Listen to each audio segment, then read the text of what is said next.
ଜାନୁଆରୀ ଶେଷ ସୁଦ୍ଧା ରାଜ୍ୟ ବିଜେପିର ମାନେ ମୁଖ୍ୟ ଘୋଷଣା ହେବେ। ରାଜ୍ୟ ବିଜେପିର ମୁଖ୍ୟ ତ ବର୍ତ୍ତମାନ ଅଛନ୍ତି ମନମୋହନ ଆଉ ମନମୋହନ ସାମଲ। ଆଉ ସେ ମନମୋହନ ସାମଲ ଟିକେ ହାରିଗଲେ ତାଙ୍କ ନିର୍ବାଚନ ମଣ୍ଡଳୀରୁ ଚାନ୍ଦବାଲିରୁ ଆସି ଓଡ଼ିଶା କଥା ଦେଖିଲେ ଆଉ ତାଙ୍କ କଥା ତ ଦେଖିପାରିଲେ ନା, ତେଣୁ ସେଥିପାଇଁ ହାରିଗଲେ।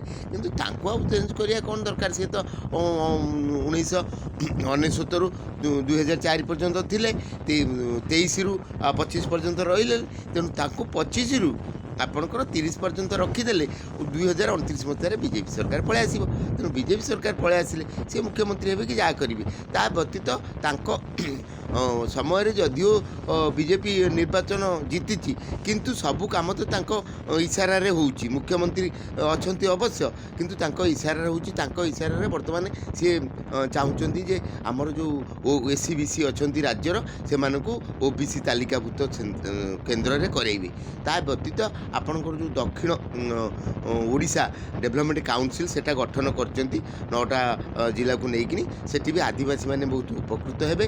ତା ବ୍ୟତୀତ ଆପଣଙ୍କର ଯେଉଁ ଆପଣଙ୍କର ଆଦିବାସୀ ଅଞ୍ଚଳ ରହିଲା 9ଟା ଜିଲ୍ଲାରେ, ସେଠି ମଧ୍ୟ ସେମାନେ ଗଞ୍ଜେଇ ଚାଷ ଯେମିତି ଆପଣଙ୍କର UP MP ରାଜସ୍ଥାନ ଓ ଉତ୍ତରାଖଣ୍ଡରେ ହେଉଛି, ସେ ବ୍ୟତୀତରେ ସିଏ ମଧ୍ୟ ଚେଷ୍ଟା କରିବେ ଗୋଟେ ଆଇନ ଆଣିକିନି କେମିତି ଆଦିବାସୀ ବହୁଳ ଲୋକ ଯେଉଁମାନେ FR ଆକ୍ଟରେ ସବୁ ପାଇଛନ୍ତି ଜାଗା 2 ଏକର ଲେଖା, ସେଠି ଗଞ୍ଜେଇ ଚାଷ କରିପାରିବେ ଆପଣ ସରକାରଙ୍କର ଆଇନ ଅନୁସାରେ, ଏବଂ ତାପରେ ସେମାନେ ଉପକୃତ ହେବେ ଏବଂ ଆଦିବାସୀମାନଙ୍କର ଉନ୍ନତି ହେବ।